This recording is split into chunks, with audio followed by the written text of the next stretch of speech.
নববর্ষের প্রেরণা। বাংলা বছর 1432 সালের নববর্ষের প্রাক্কালে কিছু অঙ্গীকার নিয়ে আমার একটা স্বরচিত কবিতা নববর্ষের প্রেরণা আমি আবৃত্তি করে শোনাতে চাই। কিছুটা কাজের হলেও হতে পারে, আর মনে না ধরলে ক্ষমা করবেন। শুভ নববর্ষ। নববর্ষের প্রেরণা is a self-written poem on Bengali New Year is recited by me. As one year fades and another begins, let's not just celebrate, let's reflect, renew and rise.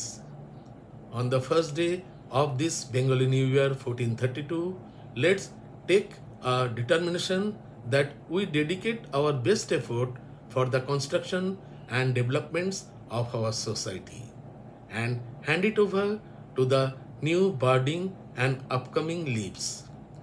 Let our legacy be growth, let our tradition meets new transformation, maintaining our heritage and culture. তাই শুরু করছি স্বরচিত কবিতা নববর্ষের প্রেরণা। নমস্কার। এই দুনিয়াতে মানুষ সদাই থাকে নূতনের পিয়াসী। প্রতি বছরই পুরাতনকে বিদায় জানান এ ধরাবাসী। সমাজে নূতনকে আহ্বান করা এ এক চিরন্তন প্রথা। তাই বর্ষবরণে আনন্দে উচ্ছ্বাসিত হওয়া নয় মূল কথা।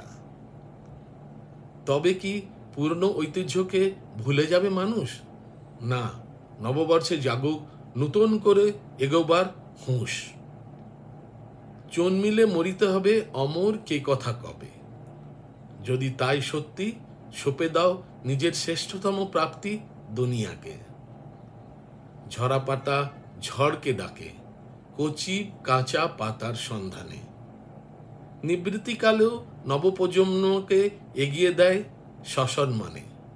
সাহস জুগিয়ে নূতন পথে তোলে ধ্বজা জোর কদমে। সফলতার মন্ত্র হোক অবশ্যম্ভাবী নবীনের আহ্বানে।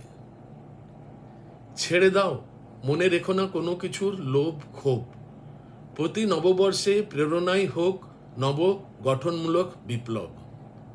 ঐতিহ্য বজায় রেখে এগিয়ে চলুক গড়ার অভিলাষা। বর্ষবরণে সংকল্প জাগুক প্রত্যেকের মনে, নিয়ে নতুন আশা। নমস্কার, ধন্যবাদ। বিনীত দুর্গাদাস সেন।